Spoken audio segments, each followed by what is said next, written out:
Nail or beauty school was just the beginning, right? What on earth do you do now? Welcome to the Salon Success Podcast with Monaco Nail Academy. Our topics stretch beyond nails and into all things salon related, business, marketing, and social media, and at the very least, hits you with real, honest stories about our experiences. This isn't school, this is real life, real business, and really freaking hard work. Before we get started, wherever you are, thumbs up, tag a friend in the comments, or hit that share button and support small business. Hey guys, it's Mel here from Monaco Nail Academy, and today I'm joined by Pat. Hi. Jade. Hi. And Penny's here lurking in the background too. And today we're going to talk about taking things personally. Just a reminder before we get started, you can use our codes. Pat, what's your one? Mine is Patsative. And Jade. Mine's Beauty by Jade. Okay, so you can use, and I also have one which is Jungle Nails. You can use them for 10% off your course enrollments. We do get a kickback from these enrollments, and they're how we support the production of the podcast. And how we feed ourselves. Yeah. So dramatic. And our animals in our lives. Okay, so before we get stuck into the new topic, let's review last week's lesson. Pat, what were we talking about last week? What were we talking about last week? I think, oh my God, what were we talking about last week? Loyalty programs. Okay. Last week we were talking about loyalty programs and why we are saying get rid of the usual stamp 10 and get a free manicure because it's bogus, and why all these other ideas are so much better. So if you're like, oh my God, I'm going to fight you, my loyalty card is actually the best, then maybe you should listen to that episode and you might come back being like, okay, I was wrong. Or if you still want to fight me, I am probably bigger than you and I can fight. So don't actually fight me. But we want to know why you think you're right and we're wrong, because we can all learn from you. So yeah.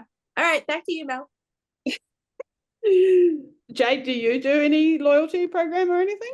I don't, but I've heard of a really good one. It's more of like a referral, I'd say, more than a loyalty program. But like you get a card, and then if you refer someone, they get discount off, but so does the person that referred them.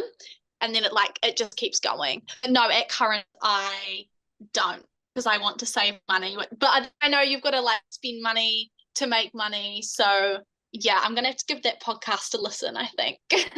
You really have to. Like, oh my gosh, yeah. You will learn so much. Yeah, I'm so excited for it. So let's move into this week's one, taking things personally, which is going to be a big learning one for me, I think. So one of the hardest parts of running your own business is dealing with people that don't like it. This is your baby. Penny's left us a little bit of a note here, so I'll just read it on Penny's behalf. And it says, I know when I started working full-time, I was working 80-hour weeks on marketing, emails, priceless bookings, and of course, actual clients. My partner was constantly annoyed that I was putting my business first. My friends occasionally just didn't invite me to things because they knew I was booked at that time. But then that forgetfulness spilled into times I could have been flexible and could have attended, but suddenly I had no social life. I put every spare cent into building color collections and one-upping my nail room. And then I would open my emails in the morning to someone saying, I emailed you at 9 a.m. this morning and it's now 8 p.m. and I still haven't had a reply. So I've gone somewhere else, because that's what they sound like. And my heart would sink because I had gotten up at 5 a.m. to do my emails, knowing I was booked out until late and wouldn't get a chance later. I hadn't eaten more than a piece of toast during the day as I tried to be everything to everyone. And this one tiny email was a kick in the guts. Despite everything I had done the previous day, it wasn't enough. My absolute best was not good enough. I just want to hug past Penny and be like, oh, like I know, it's so sad. Not that she wants my hug, but like She doesn't, so no, she does not. But then it goes on to say, if you're already doing your absolute best, where do you go from there? I had no more in me. I was deflated. This feeling is completely normal. I'm sorry to say it. But running your own business requires you to be tough as old boots, and we don't all start out that way. I actually think it's a good thing to be a little soft anyway. Okay, so this is still Penny chatting, and she said, I've met lots of techs who have reached 100% toughness and they're losing clients left, right, and center because they have stopped interacting as humans and turned into robots. They've reached the point of, too bad, those are the rules, and if you don't like it, don't book. Now, I will say that this attitude will create your ideal clientele for you because you will only get bookings from people with the exact same attitude, but it will be a slow journey. On the other hand, people that are 100% soft will have a mental breakdown by the end of the first month. I don't know a single nail tech that hasn't thought about quitting, but there's a saying I live by. The only difference between winners and losers is that the winners haven't quit yet. It's saying that you might not win your first 100-meter sprint, but the person who does win, this probably wasn't their first attempt. If you keep trying, you will win one day.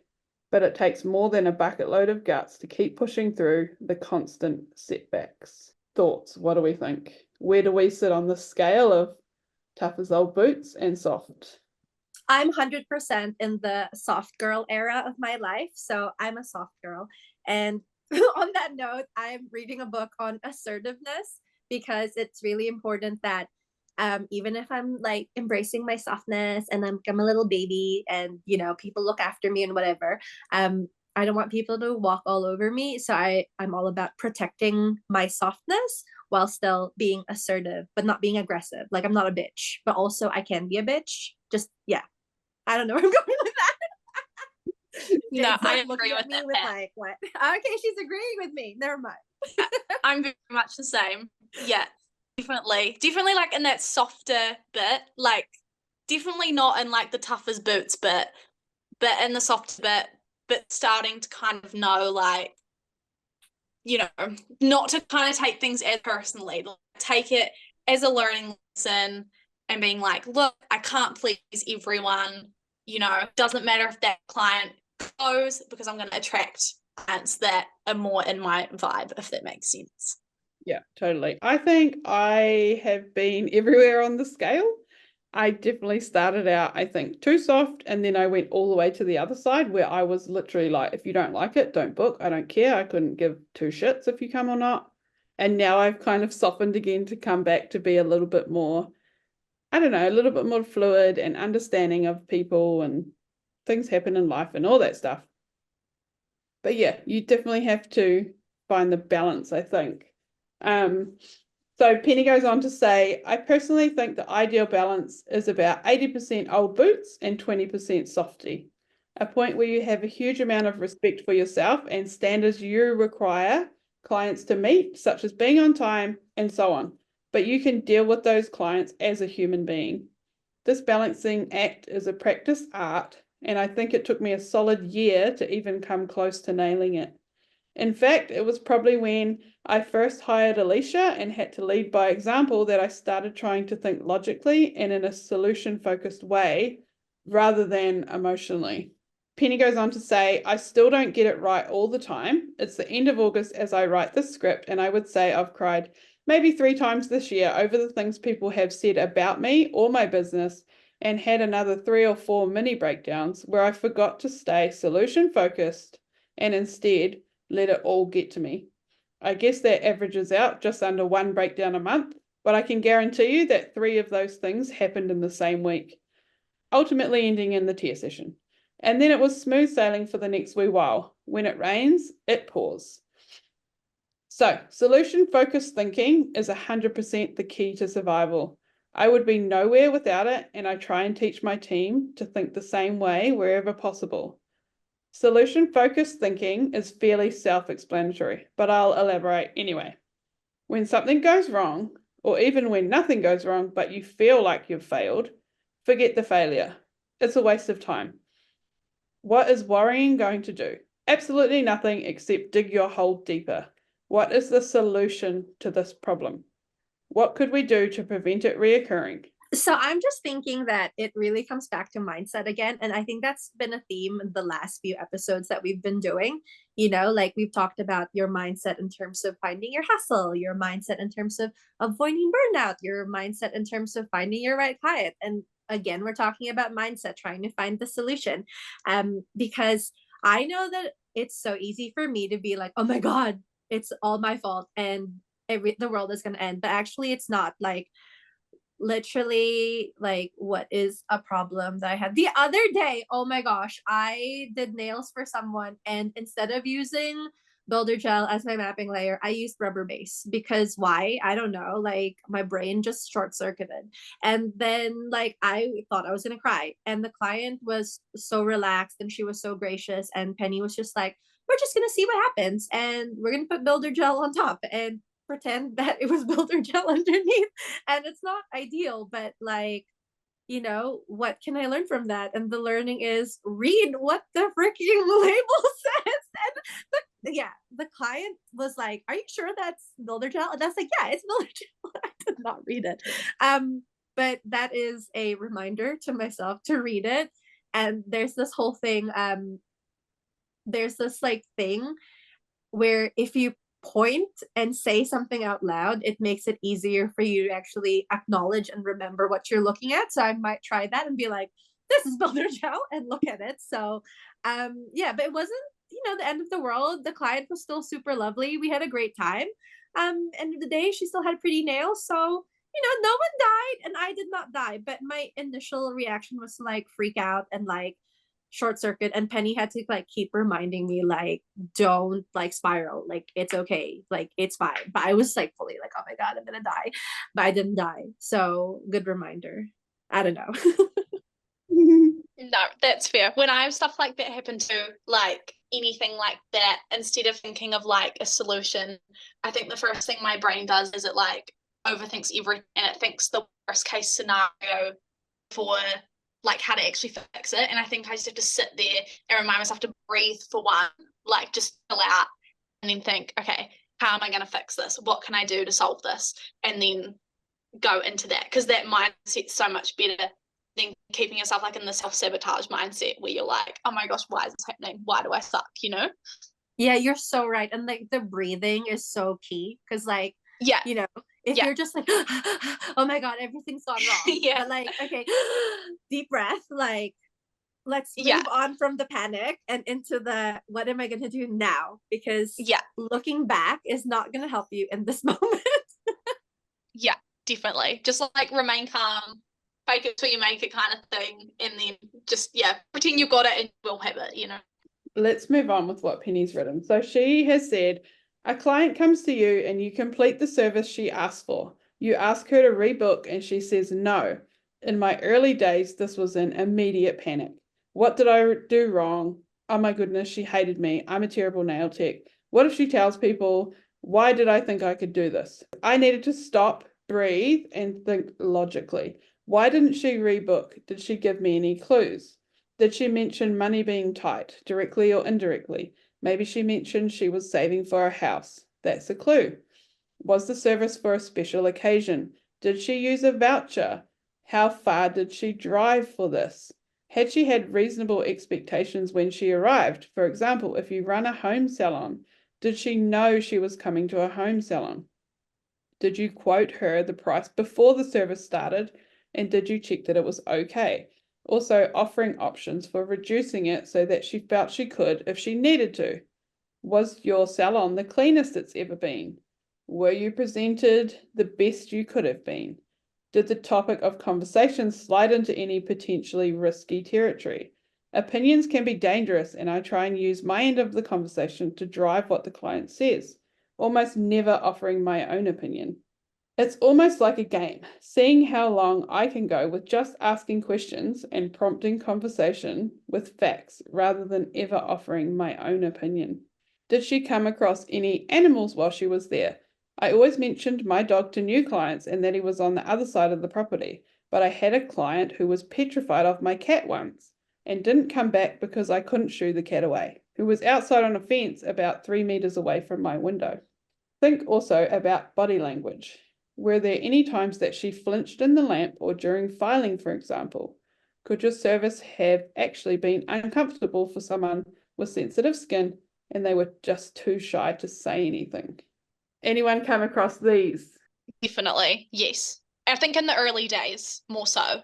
Now I think I take a bit more of an approach where in the appointment, I'm like say like someone comes to me, for example, for like a bottle, because build around bottle, because they want like strength into their nails. First thing I ask them is, what are your goals? Are you wanting to grow your nails out thing? And 9 times out of 10, they say yes, you want long nails. So I explained to them like, you need to rebook every 3 weeks kind of thing, blah, blah, blah. Is this something you'd be interested in? And then I kind of get it from there, like if they're keen or not. And then the people that it's kind of more a once off, they say something like, oh, I'm saving for a house, or I'm financially restricted, this is for an event.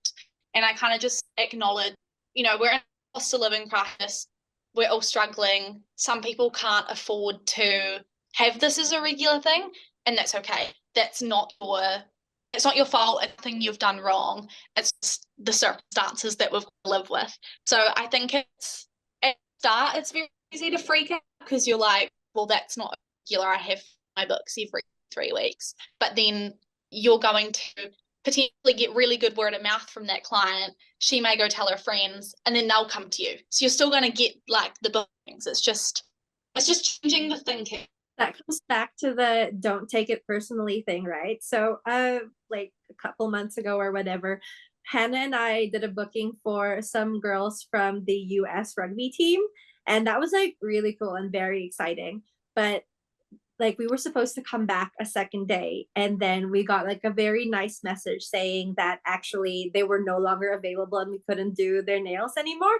And that like promptly triggered a doom spiral for both me and Hannah. And we were both like, oh my God, we're the worst, they hate us, blah blah blah blah. And there was like no reason for us to think like that, because the message itself had like a very clear reason. They were happy during the service, they were all very lovely, we had a great time.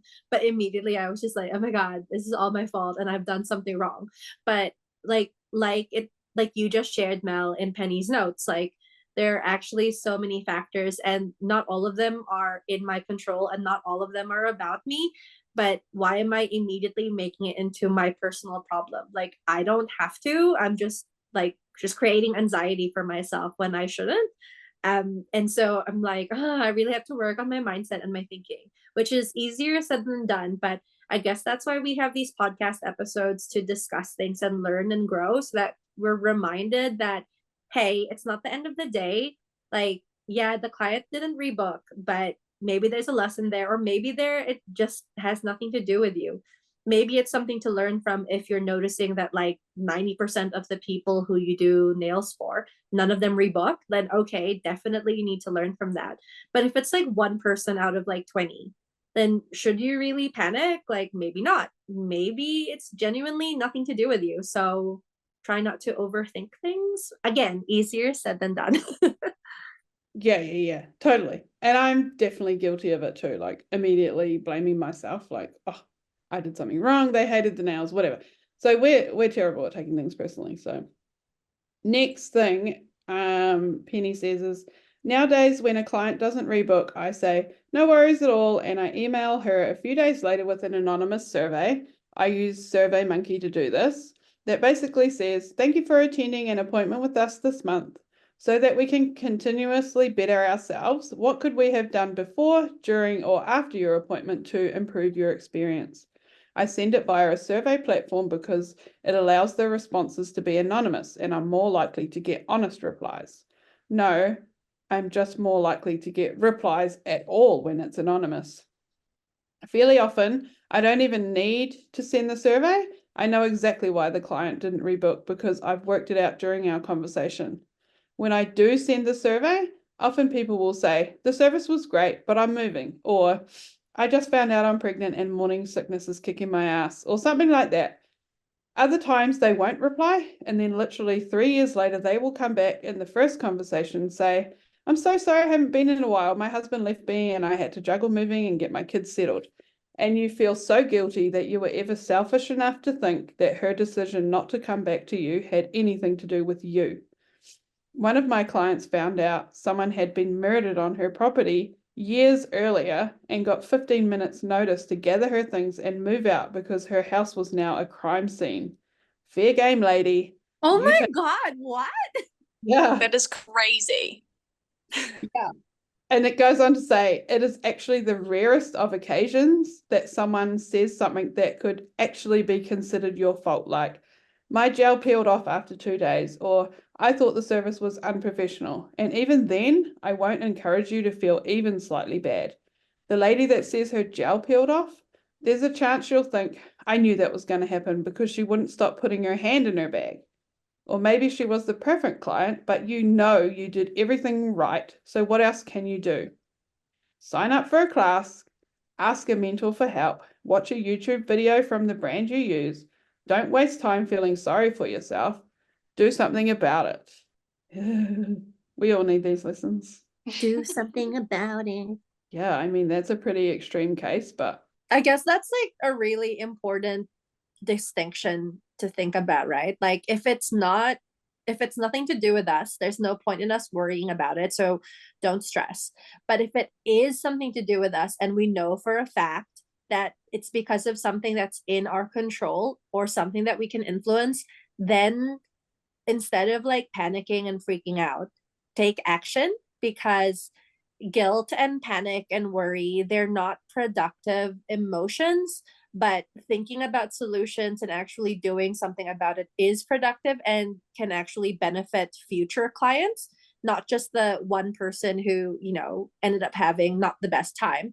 But if we fix something for going forward, that benefits not just you, but every other client that you're going to end up working with or, doing their nails for the rest of time. So yeah, like what's within our control and what's not, and just think about that. yeah, and think, yeah.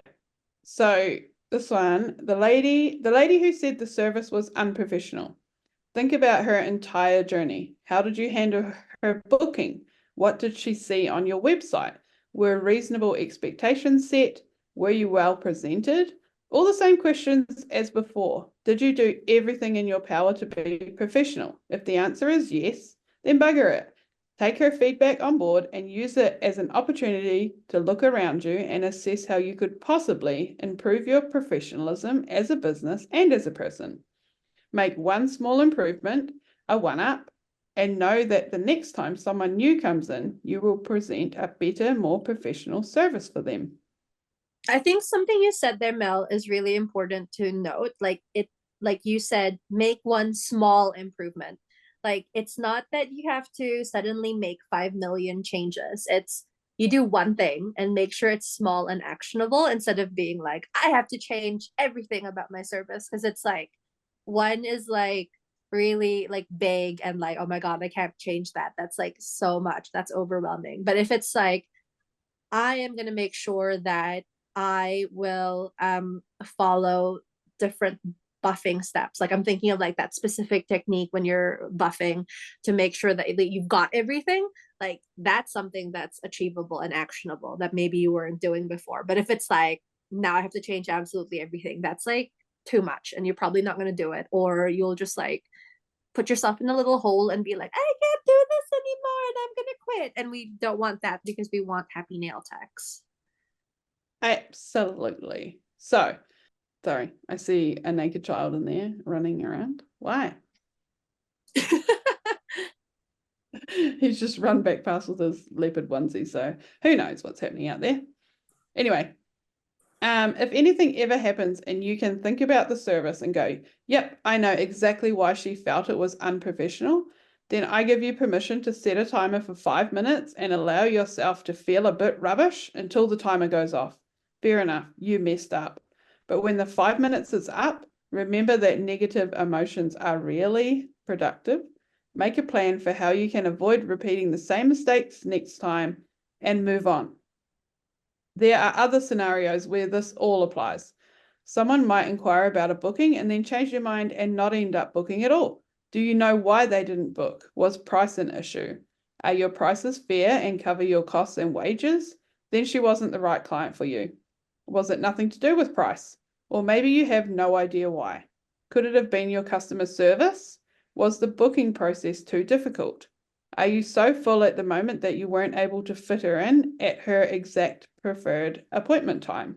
That's one of my favorites. It can be tempting to work around her to avoid losing the booking, but actually, if you do that, We go back to teaching people how to treat you, and you're setting the expectation that you will always be this flexible. You're setting yourself up to disappoint her at a later date. Instead, stick to your availability and know that a reputation for booking out will build around your business, meaning people will see you as in high demand. This only makes your business more attractive to potential customers. How do we feel? I know I have definitely been my boundaries, my rules for certain people, and every single time it's come back to bite me in the ass. Yeah, me too. I think it's important to like set your boundaries at the start, so then people don't try and like cross those lines. Like if you make an allowance for one person, then they think they can, like you can make the allowance all the time, and then they'll tell you their friends that are clients, and they're like, oh, you booked an after hours, like, can I come after hours? And you're just like, yeah, it makes me more money, like, yeah, whatever. But I think it's important to know your boundaries first, and then set them in place and be firm with them. You know, don't feel bad. People are booking in for you, so they need to acknowledge that those are your boundaries, and if they want to book with you, that's what they get, you know. Yeah, I think it just comes back to that whole mindset thing and what's in my control and blah blah blah blah blah. And that's easier said than done, I know, but it's like, I guess, just a really good reminder for us. Like, do we have any examples of this kind of thing happening to us where we're like, oh, I really like grown from this and I'm learning not to take it personally anymore? Like, I'm just curious. I think like for me, and this probably happens to a lot of nail techs a lot, is you'll do like a set of nails and you know you've done everything in your power for these nails to stay on and to work well, and you know that this product is best for your client, but they aren't following their after. Yeah. So therefore the nails are chipping or coming off, and as much as you know it's them not wearing gloves or applying cuticle oil and stuff, sometimes you're still like, oh my gosh, am I like a bad person? Like, are they going to word of mouth me? I feel like that for me has always been one of the biggest things. But I think now I just think like I've got all these clients that follow their aftercare perfectly. They get 3 to 4 weeks out of their nails. And then I think I've just got to think like, I have all these people that are perfect clients. These ones here, it's out of my control. They need to do their part. And then it kind of stops me from like panicking about it, I guess. It's just the whole mindset thing, like going back to that again. Like you've just got to switch from that negative, panicky, with them thinking mindset, go back to being calm, collected. I think I've just learned to recognize, like, if someone's sitting in my chair and I can tell they're going to be a pain in the ass, which usually you can, or they're complaining about past nail tech or their lash tech or whatever, they're just complaining. That's just who they are. And then when you go and say to your friend, oh, Linda from down the road, all she did was complain, she'll go, oh, all she does is complain. You know, like, they're just that type of person. It's, yeah, nothing to do with you. It's just, I don't know. Some people just are, or they just, yeah, I don't know. But the point is, you can't do anything better than what you're doing, as you know right now, to make them happier. Like, it's, and that goes back to the whole don't take it personally. Don't take things too personally, because it has nothing to do with you sometimes. And I guess, like, for me, that's also about don't make assumptions. Like, you know, someone didn't rebook. Okay, cool. Why am I then assuming that it's because I'm the shittiest nail tech ever in existence? Like, why am I making that assumption? At the end of the day, I can ask, and then they can confirm you're the shittiest nail tech, but they probably won't confirm that. Most likely they won't reply, or they'll have another reason and it may have nothing to do with me. They may just not have the budget. I'm just like, you know, fair enough, queen, save the money and spend it on something else. Like, that's fair. Like, yeah, so let's not assume, because when you assume, you make an ass out of you and me. Have you guys heard that? Like, I don't know, I remember that from when I was younger, and that always sticks with me. Like, when you assume, you make an ass out of you and me. Like, yeah. Yeah. If you know why someone didn't book, can you do anything about it? So if you were too full, maybe multiple instances of this scenario should signal to you to change your opening hours. Maybe you could have dealt with it better. But actually, it's also okay to just sit back and go, I'm so full that people can't get in with me, and feel good about that. It's okay to sit back and go, I could open up a second late night and that would have solved this particular client's problem, and maybe she'd be happier and I'd have more money, but actually I don't want to work a second late night. And so I'm going to decide to be okay with the fact that maybe a few clients will get turned away and maybe a few people will be frustrated, but this is my life and I'm living it my way. This is where we come back to 80-20. 80% tough as old boots, but don't forget to retain 20% softy so that you remain grateful and humble. Practice solution-based thinking every day. Someone cancels an appointment. What could you have done differently? Someone leaves bad feedback. Ask them what you could have done differently and post publicly when you improve based on that feedback.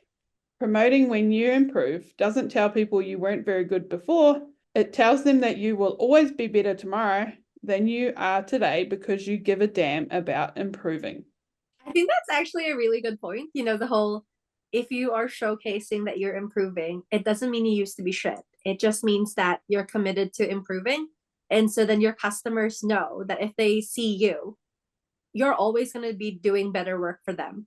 And then if you back that up by regularly doing those one-ups that we've been talking about in all the episodes, it's like, not only is the salon experience improving, also the service that my nail tech is doing, she's also improving. Like, she's still going to classes so that she can improve, or she's seeking out mentoring, or she's doing extra courses to learn more techniques, or she's doing comps, or she's flying overseas because she wants to do some fancy ass course, which hashtag live your best life. I would love to do that. Business expense. So that's such a good point, that the client is actually thinking, oh my God, bestie, you're trying to be better for me. I love that. Instead of being like, ooh, this bitch, why was she shitty before? No one's thinking that. They're just thinking, oh, she's improving and I love her. Okay. They're never not going to like you upskilling, right? They're always going to be like, oh, cool. Yeah. And how invested clients get too. Sometimes when I've been away on trips for nails or beauty and stuff, they want to know what I'm doing, and then when I get back, the first thing they're asking is what did you learn? Who did you meet? They want to come in and constantly see you growing too, which I think also fills your cup, because you're I'm not only doing this for me, but I'm doing it for them, That's so good. Oh my gosh, that ties back into one of the episodes. I can't even remember which one, but we were talking about how being a nail tech is a job. It's a legit job. And at any legit job, you are always upskilling. And also, we should be excited about the growth that we're having, because it is our job, it is our career. And so, of course, our clients are excited for us because we're getting damn good and we're getting better. And that's pretty awesome. Yeah. Oh, so cute. Love that. Yeah. And I think it's cool for clients as well that I know some of my longest standing clients, they saw me when I was learning and my work was shit. It was bad. And they never ever would say it was bad. They just supporting me and helping me and being a model. And if they're sitting in my chair for 5 hours because I did a set of acrylics or something, they did not care. They just loved the experience and loved seeing me grow. And now they see me years later, and it is the best compliment ever when they say to you, oh my gosh, your work has improved so much. They're not saying my work was bad. They're saying the improvement and growth they've seen is just amazing. And I don't know, just makes the heart warm and fuzzy. Those things you can take personally. Yes. Definitely.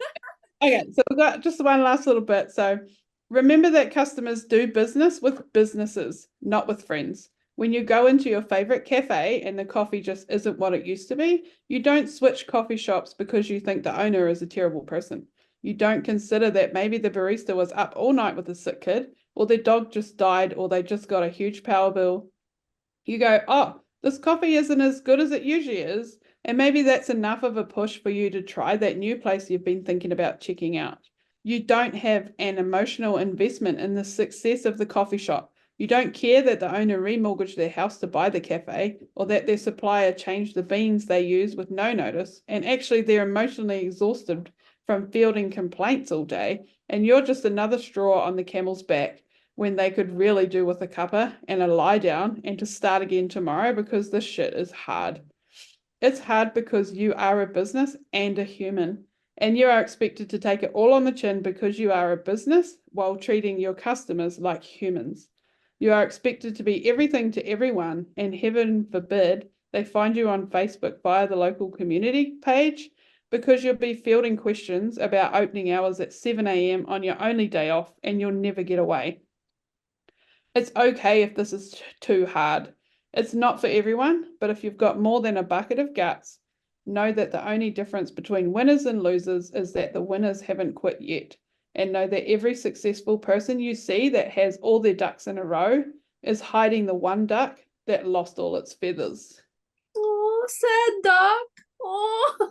So, hey, like you forget that, yeah, people aren't going to put up like the bad parts. Well, most people on social media don't. They hide that behind the successes. Although one thing I like about social media these days is that people are more willing to be vulnerable and share failures as well. Like, that's cool. Yeah. But I mean, still, going back to this whole thing, like, it's not always going to be a highlight reel, right? There are always going to be struggles, but also at the end of the day, nobody likes it when people are just winning all the time, because then you're kind of like, oh, like I hate them. Why does everything like just happen easily for them? It's kind of cool to have a bit of a struggle, because then it's like, yeah, I struggled, but look at me now, like look at me. So it's like, it's okay if we're struggling. It just means we're human. That's fine. It's okay. Hashtag. I'm just laughing at the duck that lost all its feathers. Like, I mean I'm not happy about the duck, but a funny image. Like, oh, sad duck. So let's wrap up this episode of Taking Things Personally. What's the one thing we have all taken away from what we've been chatting about today? I think mindset is huge. I feel like we've talked about it lots in this, and I just feel like it's quite easy to cross the line into that whole negative spiraling. Why am I the problem mindset? I think it's important that to realize that some things are out of our control, and at the end of the day, we've done our best. We've put our all in, and at the end of the day, it's just not for some people. So I think it's just remembering to be kind to yourself. If maybe it's something you've done you could have done better, learn from it. Don't beat yourself up. Have your 5-minute cry, and then realize, hey, how am I going to improve for this? Amazing. I love a good 5-minute cry. Like, just it's enough of a cathartic release, 5 minutes. Like, that's enough. I'm gonna get it out. I think for me, what I am taking away is just don't assume, because it's so easy for me to spiral and be like, oh my God, it's because of this. But actually, is it because of that? So don't assume, actually ask, like have the balls to ask if something's happening and you're observing it. Like, point it out, because it might not even be that. You like, maybe you think the client is acting funny and you're just like, oh my God, it's because of something I did. But if you point it out and just like notice the energy, they might actually just share with you, oh, I'm having a really rough day. And then that might be a beautiful point of like just the connection for the two of you. Yeah, so don't make assumptions, because it makes an ass out of you and me. That's my takeaway. Yeah, I'm same as you. So my takeaway is, yeah, same things. We don't know what's going on in people's lives, or just even in their day, of why they decide not to come back or whatever. You just don't know. So yeah, try and just do your best, and that's all you can do, is just do your best. Okay, so with that done and dusted, before you disappear, like our page or follow the podcast so you don't miss the next episode. We'll be back next week, and we are chatting about how to increase your prices next week. So we'll be chatting about that one. Until then, check us out on Facebook, Instagram, and YouTube by searching Monaco Nail Academy. And you can also follow our salon. So mine is Jungle Nails. Mine is Platinum Beauty. And mine's Beauty by Jade. And Penny's here in the background. Hers is also Hard Lacquer. So you can follow us as well. But until then, we shall see you next week. Have a great week, everybody. Bye.